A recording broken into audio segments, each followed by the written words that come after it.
Hi, Brian. Thank you so much for helping my project. Could you say a little bit about yourself? Sure. I'm semi-retired, but I had a long career in law and insurance and software development, believe it or not. So I've always been a space enthusiast and a space nerd. My daddy spent 42 years at Boeing, and I remember watching the space landing, the first moon landing with him. And he was always amazed that we never set up a moon base, He was friends with a lot of the Air Force guys, and they just assumed we'd have a moon base by now. But unfortunately, we don't. How old were you when we had last people on the moon? Uh, 12-ish, I think. And did y'all have a TV? No, we went over to well, yes. I listened to the interview you did with the nice German lady, Karen Strom. I liked that interview very much. It was very interesting. She's a fun person. Um, we went over to my uncle's house because he had the biggest TV. And so I remember all of us gathered around all the aunts and uncles came over and the kids, and we watched it together at his house. Uh, and could you maybe describe, uh, I mean, what it was like? What were you seeing? What were you thinking? How did it affect you? That type of thing. I was thinking, the picture's terrible, but wow, that's someplace else. That's not here. That's something else. That's another world because nothing looks like this planet. And it doesn't act like this planet. And that's something that has kind of stayed with me through all these years where I've been researching the moon. I'm a lunatic as well. So, as you are, I believe. So I've learned a lot about the moon, and what you have to realize is it's not Earth. It's much different. So things act differently there. A lot of the things that we're just normal to us and used to are not that way on the moon. So it's a different world. And I think that kind of first struck me when you saw the pictures. We're going to get I, much better pictures this next time. I sure hope so. The cameras are a lot better. And the rover's going to have cameras. We're going to have bots up there before we get humans up there again. Yeah, we might actually get pictures of something that's never been taken of before, and that's a human landing on the moon. Oh, yeah. Yeah, we'll have cameras looking up. And Uh, that's what I want to start seeing now. Artemis has got its schedule for returning men and women to the moon, and we have to be careful with human beings because we value human life, but we need lots of bots up there. We need lunar infrastructure. We don't have any lunar infrastructure. We have some planned, but we haven't had too many rides available to get those bots up there. So I'm hoping that by this summer, when SpaceX hopefully goes orbital, we'll know, I think, a lot by this summer. And if they're successful with orbital launch, I think we ought to just all be rooting for a speed and cadence for CLIPS missions. We need lots and lots of bots to the surface and something that can get 60 tons to translunar injection TLI can get a lot of equipment up there. And we need it. We have no GPS, we have no comms, we have no idea how to process the regolith. We need power, the whole bit. So the infrastructure is key. We can get humans back out there, but there's a whole bunch of infrastructure that we need. Absolutely, and also the idea of sending astronauts as manual laborers is a non-starter. Oh, no, no, no. No, the vast majority of the heavy lifting should be done by machine. Right. The humans should be there to fix stuff because stuff will go wrong. Fix and direct. That's right. Murphy's universal law. Um, and and to see things that maybe aren't obvious from so far away. Oh yeah, sure. Yeah, they're the best geologists. We are training the next astronauts in geology, which is good. Um, and the humans can see things of interest and say, oh, let's go look at that rock. But there's so much we still don't know about the moon. We're going to be surprised, I'm sure. It's just a question of what they're going to be and how many they're going to be. So when you were 12 years old looking at Neil and Buzz on the moon in 1969, did you have the thought, um, it's them right now, but eventually it'll be all of us, that you might actually personally get a chance to go to the moon at some point? Oh yeah, I had that assumption. I had that assumption. But there's a whole my age group. There's even a term I heard a guy call it the orphans of Apollo. That term has been used, but I didn't coin that. But I think that's how a whole generation like me feels. Can we make it? Are we going to make it to see humans again on the moon? Hopefully we will, but some of us won't. So there's almost a lost generation here of manned spaceflight. It was, you know, the shuttle era and was all a bit, bleak. And I wasn't, I kind of lost interest, to tell you the truth. And it wasn't until, you know, Paul Spudis and the possibility of water being on the moon, that, oh, shoot, that's different. If there's water up there, that changes everything.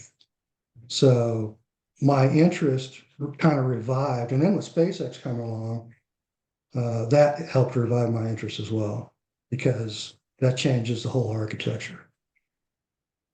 If we can get two semi loads of a payload to the surface of the moon, you can do a lot with that.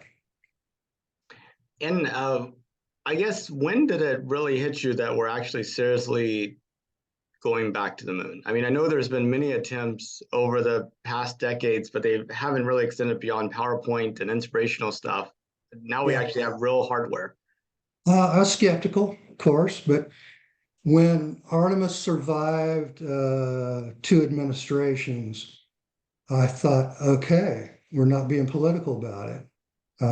I think it has a much better chance. So I think that's when I knew. Uh, I hate the fact that we play politics with our National Aeronautics and Space Administration. It's inevitable, but we need a long-term goal and funding and that sort of thing to do things like this. And if it's just a political football, it's a waste of money and not much gets done. Back in 1969, we had one American space program that was doing everything by itself with the help of contractors doing some of the work. And now the situation is completely different. We have international partnerships, Orion, the service modules built in Europe. You have Jeff Bezos funding his own space company, and Elon Musk, launching half of all the mass to orbit last year that was launched. Um, how does this? I mean, it seems very chaotic and difficult to really put your mind around what's going on, and I was just wondering how you process it. Well, I kind of processed it by writing a book. I wrote a little book just this last fall. It's called Tubetown Frontier. And I really think that what it's really about is a how-to book. I write hard science fiction, very plausible science fiction.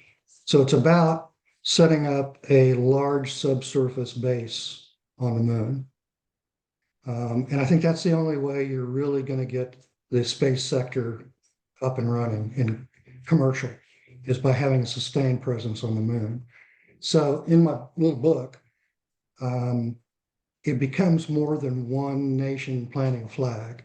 If you're going to build a large base, you need contributions from a lot of sources. So what I've got in the book, the tack I took was that and I think this is very plausible. This could actually happen. The members of the Artemis Accords, when the Artemis Accords first came out, I kind of poo-pooed them. I thought, well, that's just a PR stunt, you know. But actually, it's become more than that because of the geopolitical situation. So I think that, you know, with all these, lots of countries have space uh, uh, programs now. Lots of countries want to go to the moon. They want to be part of the space economy. They can't all build rockets, right? But a lot of countries have been signing the Artemis Accords. They've kind of been picking sides a bit. And I think that similar to the ISS, we could have a multinational agreement like the ISS, like the accords we did for the ISS, for a large subsurface lunar base Hmm.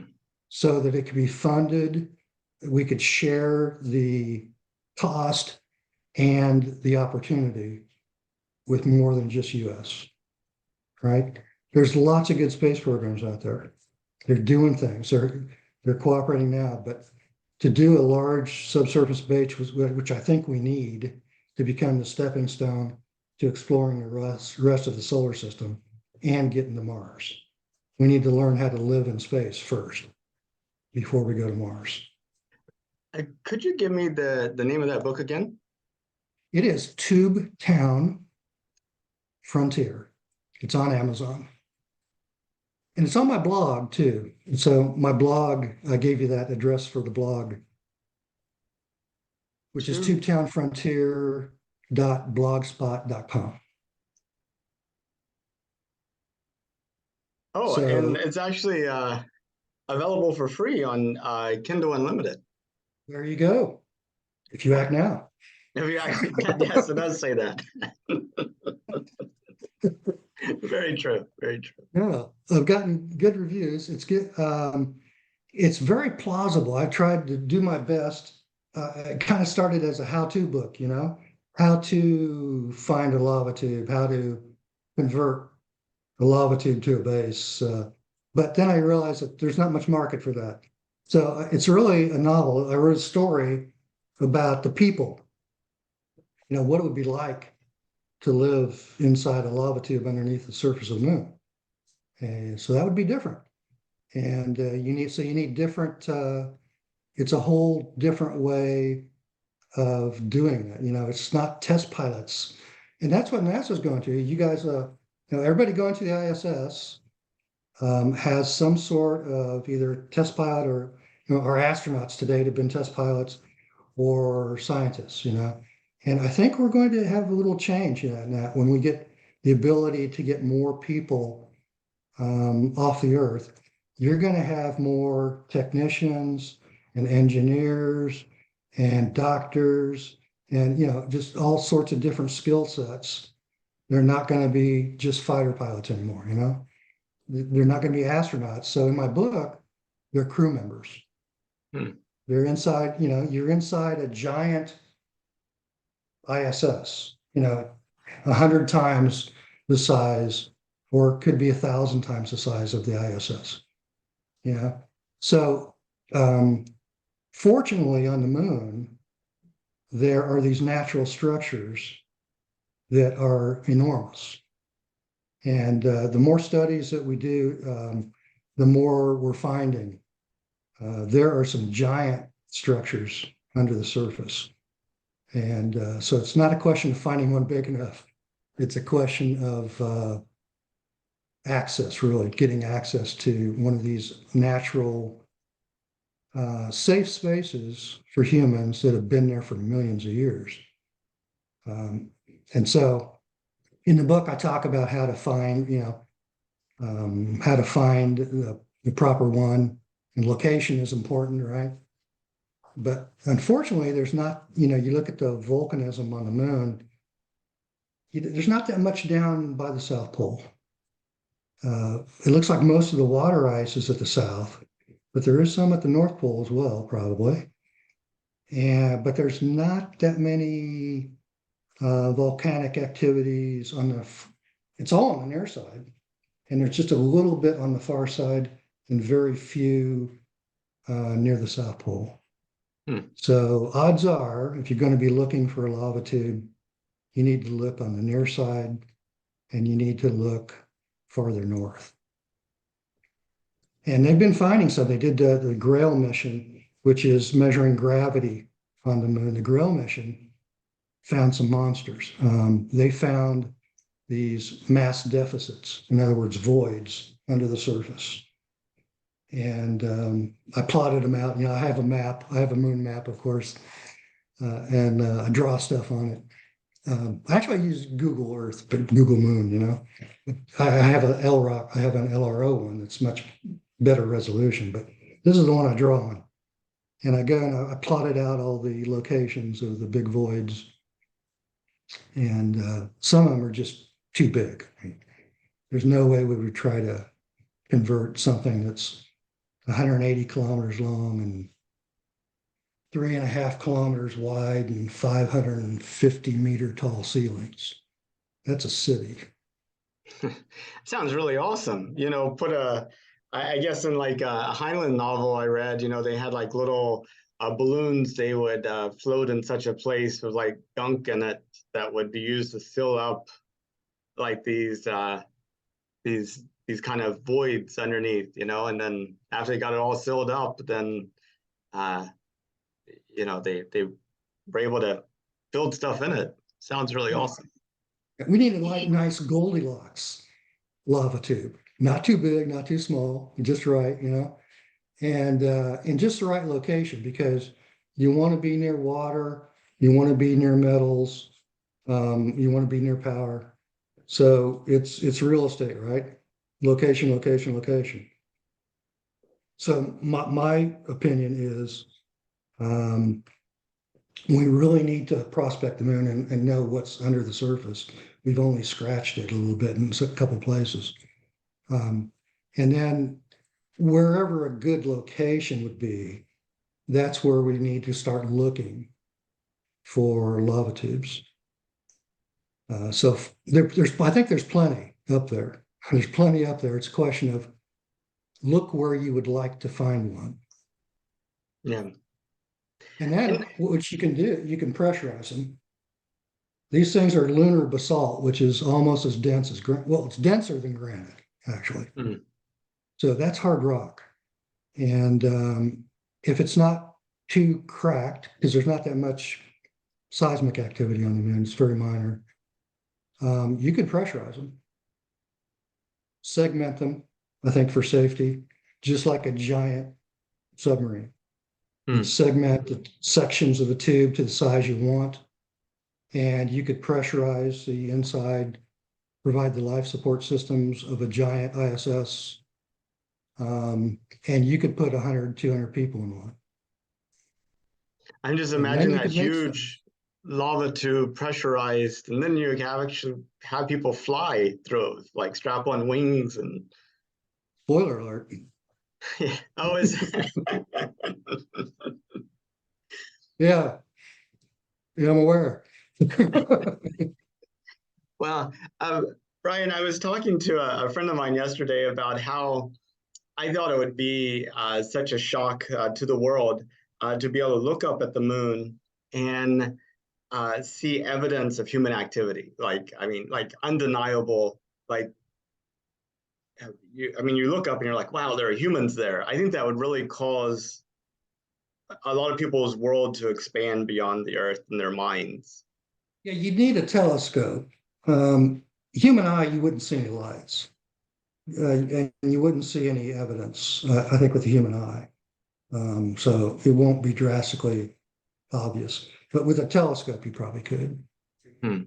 Um, and people say, well, why, let's not touch the moon. We don't want to mine the moon. Well, you know, if humans are going to not go extinct, like, this planet is known for extinction.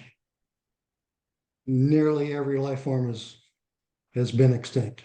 And if we're going to avoid extinction, we need to consume things, we need to mine things. I would love to move some mining and heavy industry off the Earth. I'd much rather see a crater on the moon mined than the rainforest in Brazil, you know? So Earth is beautiful and amazing and the only source of sentient life that we know about. And we could help keep it that way by using the moon. We don't have to rape and pillage, but we could use the moon to keep some of that nasty uh, creep materials from being mined on Earth. And some of the we could even be the R&D station for the Earth to come up with molten thorium reactors. You could build your nuclear engines up there without any problem. It's not going to get in the groundwater. If you have a bad accident, there's a lot of R&D and manufacturing that could be done on the moon. You've got enough gravity to put a tool down that stays there, much easier than on the International Space Station, lots more room. You've got protection from the radiation. So there's all sorts of commercial activity that could take place up there. Yeah, I in one of the earlier interviews I did, I asked the person, "What do you think about us going to the moon?" And she was like, "We messed up the Earth. We shouldn't mess up the moon too." And I look at the moon as being a completely dead, chunk of rock, um, ready for us to do something with. But that feeling is not universal, No, and it's not. I was just wondering, to what extent do they have a point?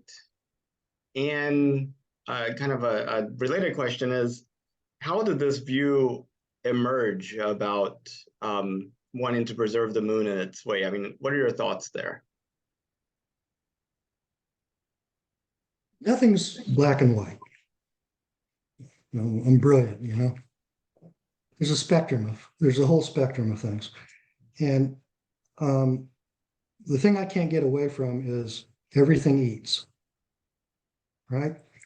People eat, we consume. Okay, people consume, animals consume, plants consume.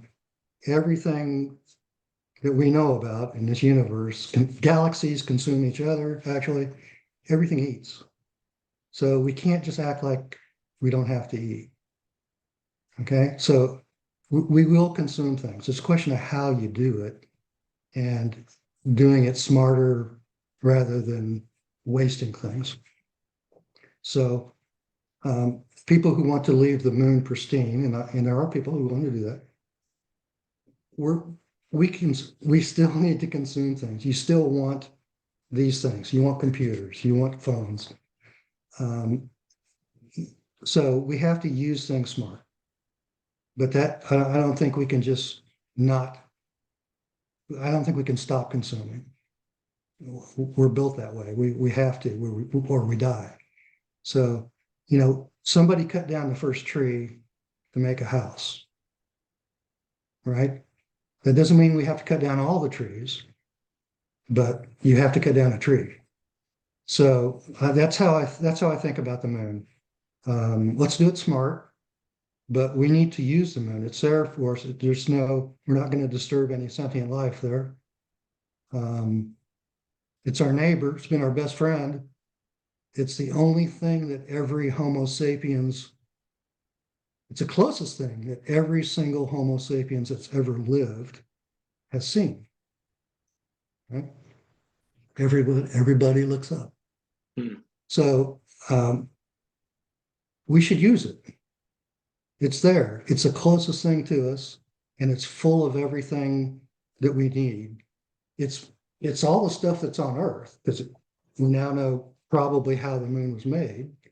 So all the stuff that we mine here on moon is up there, on Earth is up there. And it's everything we need to be the stepping stone to go to explore the rest of the solar system. And we're explorers. So, the gravity well, once we get out of this gravity well and get onto the moon's gravity well, you can, that's the base. The moon is our base. It's logical and I'm not the first one to think about that. Everybody's, people thought about that for a long, long time. But especially with water there, that's going to be our stepping stone to explore the rest of the solar system. Because the end game may not be Mars. Mars is interesting. Mars is definitely a place we need to go. But it's not the only place, right? Yeah, we got the moons of Jupiter, the moons of Saturn. We have huge space structures we need to build. Uh, Maybe even Venus. That might Yep. be. Oh, I talk a little bit about Venus in Tubetown too. And so, realistically, in your mind, when do you see Tube Town starting to get built? In the book, I've got the discovery of the tube in 28. And then it takes 3 years to convert it to a base. Um, so that gives you the time frame. And I think the 30s, if we can do such a thing, and I think it's plausible, it is actually very doable. You could start in the 30s, start manufacturing things Hmm. on the moon and learning how to live in space. There's a whole bunch of stuff that if we, it really bugs me when people say, let's just get off of that rock and go to Mars. My biggest fear is that we'll go to the moon, people will walk on the moon again, there'll be all sorts of excitement, we'll get great pictures, and then 2 weeks later, people will go, yeah, well, okay, we've done that. They'll get interest will wane again, and they'll say, let's just go to Mars. Well, we're not ready to go to Mars. Right now, it's a suicide mission. Hmm. So the moon is a perfect place to work out the 5 or 6 or 7 issues that we have not worked out yet that we need to work out before we go to Mars. And so it's a perfect place to get our space legs. Oh, okay. Crawl, walk, run. You don't crawl, run, right? So Gemma, and you've got um, Moon, you've got Earth, Moon, Mars. So it's a process. If you care about human life, there's certain things we need to get figured out before we start heading to Mars. And you want it to be sustainable. Hopefully, I think the days of going somewhere and planting a flag and coming back, I hope those are over Hmm. because that's just PR. And we did go to the moon first time for PR, and that's why we went. It was a competition. We planted the flags and we did a tiny bit of science when we came back. Yeah, and well, whenever you think of the future of humanity, like 200 years out, where do you see us? There's no way we could imagine what's going to happen. There's all the black swans that happen, that are not continuations of anything that came before. So I can't, I write books and make guesses in my fiction, right? But 200 years is too much to even guess. 100 years, you might be, 30% right. But 200 years, anything could happen. We could be in another star system by then. Ooh, I think we're going to be in this solar system for a long time, long time. Um, to get to get out to the stars takes some means of propulsion that we haven't thought of yet. And there may be some means of propulsion that we haven't thought of yet. Hmm. And that's probably what it would take. Because otherwise, when you start looking at the time it takes to get a light year away, it's generations. Um, So that's gonna be a long time. But we've got plenty to do in our solar system. It may take 200 years to explore our solar system. Um, if you could, would you take a trip to space? If we had a nice functioning lava tube set up, yeah. Mars, no. But if you've got a big space where you can comfortably house hundreds of people, you've got a farm, you've got a factory, you've got a rec section, you know, you can do space tourism. Hmm. Okay. With just surface, little huts on the surface with extreme camping, there's no way in the world you're going to do space tourism. It's too dangerous and there's not enough room, really. And you don't want civilians messing, looking over your shoulder when you're trying to do work.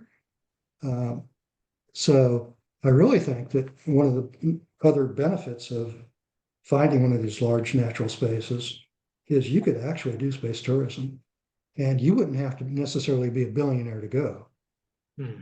And so I've treated that in the book in Tubetown. There's some, I hope, interesting plot about how you do space tourism and how you can get people that can't afford it to actually go to the moon. Well, I Amazon tells me I should have it on February 20th, so All right, I'll sign it for you. that'd be great. Well, Brian, I know we covered a lot of topics. Did you have anything that you wanted to talk about that we didn't get to, or any questions for me? I admire your persistence. You actually asked me to be on, you invited me to be on a while back, and I think I was trying to finish my book. I wasn't able to do it. And I do follow you on Twitter, and I've seen you hustling, trying to find somebody. Every now and then you get low on supply. So I wanted to help you out. I really admire what you're doing, and I'm glad you found a gig that you like, and I appreciate you doing this. Well, I appreciate that, Brian. And if you know anybody else that would have a conversation about the moon, please send them my way. I I think I do. That'd be awesome. Well, Brian, I hope you have a good rest of your day, and I look forward to staying in touch. And hopefully, we can meet up sometime and you can sign my book. Uh, Anytime. Okay. Have a good day. Thanks, Nate.